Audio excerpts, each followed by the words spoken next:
మీరు అడిగిన దానికి కూడా సమాధానం చెప్తాను, కానీ ఫస్ట్ లీగాలిటీ.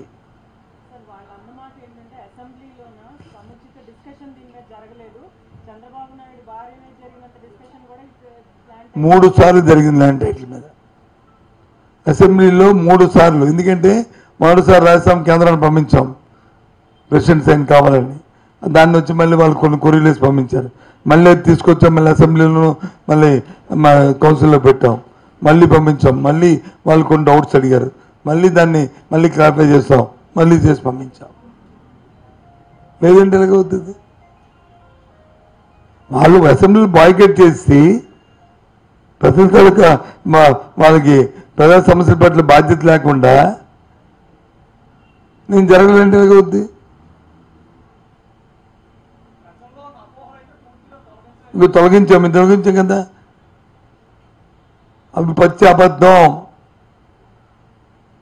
రిజిస్ట్రేషన్ చేసిన వాళ్ళు ఎవరు డాక్యుమెంట్కి ఇస్తారు అంతే తప్ప జిరాక్స్ కాపీ ఉన్నది పచ్చి పచ్చి అంటే అనకూడదు, భాష అనకూడదు అనుకుంటుంది, పచ్చి బూతు.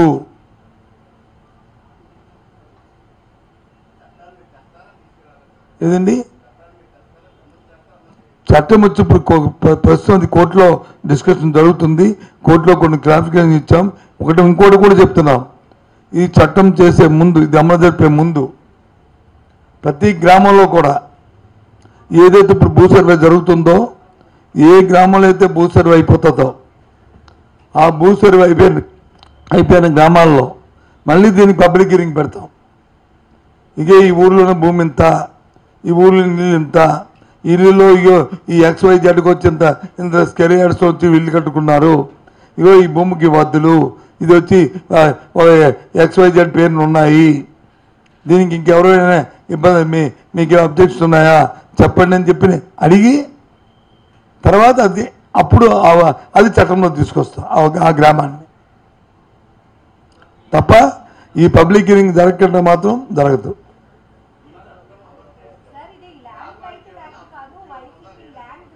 అవును, అదే మరి దేనికి దానికి అమ్మా మీరు పవన్ కళ్యాణ్ గారు సినిమా పాపం ఆయనకి ఎక్కువ అది అని పాపం డైరెక్టర్లు రైటర్లు వచ్చి రాసిస్తారు, రాసిస్తేప్పుడు ఆ పదాలు బాగుంటాయి, ఎందుకు సినిమా చూడడానికి ఎఫెక్టివ్గా ఉండాలి కదా. అది అలాంటి మాటలు మాట్లాడంటే మేము 10 రాసి ఒక ఎంగేజ్ చేసుకుంటే నాకు 10 రాసిస్తాడు, తెచ్చి మాట్లాడతాను. నేను మాట్లాడుతున్నా నా కడుపులోనూ నాకు వచ్చిన భాషలో మాట్లాడుతున్నాను, ఎవరో రాసిచ్చిన స్క్రిప్ట్ కాదు నేను మాట్లాడుతుంది. నేను రైటర్ని పెట్టుకుంటే ఇంతకంటే పెద్ద పదాలు వాడతాం, ఇంతకంటే పెద్ద పదాలు వాడతాం మేము రైటర్లు పెట్టుకుంటే రాస్తే. ఏంటి ఎక్కడ వైసీపీ ఎక్కడ ఆయనకి ఇది ఇబ్బంది అనిపించింది చెప్పనండి, విషయం చెప్తే దానికి ఆన్సర్ చేస్తాం. విషయం చెప్పకుండా అదే అంటాను నేను, యాక్టర్ రద్దు చేయడానికి ఏంటి అందులో తప్పు ఏంటి? నువ్వు యాక్టర్ వచ్చే నీకు పగొందరు అవకాశం ఇస్తే కదా, ఇవ్వడు కదా.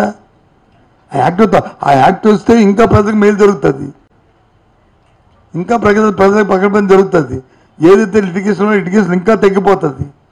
పేదవాడు ఎవడైతే ఉన్నాడో లిటిగేషన్లో దాన్ని ఫేస్ చేయలేని వాడు ఎవడున్నాడో వాడికి ఇది సేవ్ అవుతుంది.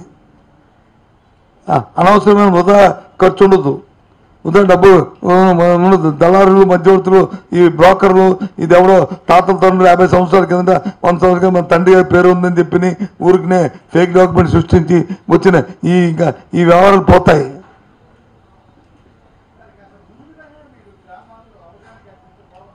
కల్పిస్తున్నాం మీకు అవలే ఇప్పుడు సమగ్ర సర్వే జరుగుతుందా?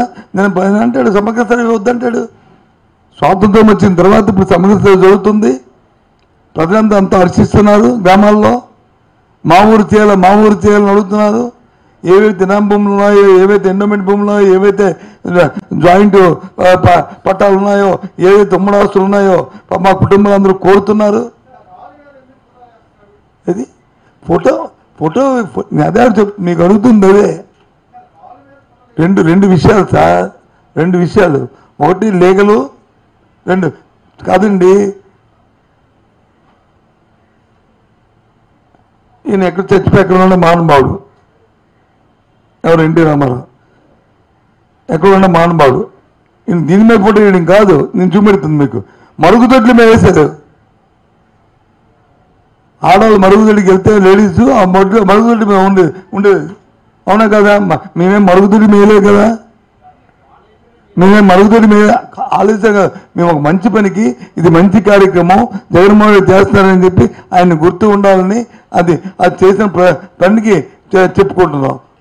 దాని మీద మాకు డిస్కషన్ వచ్చి ప్రజలందరూ కాదు, రాజకీయ ప్రజలు చెప్పారనుకో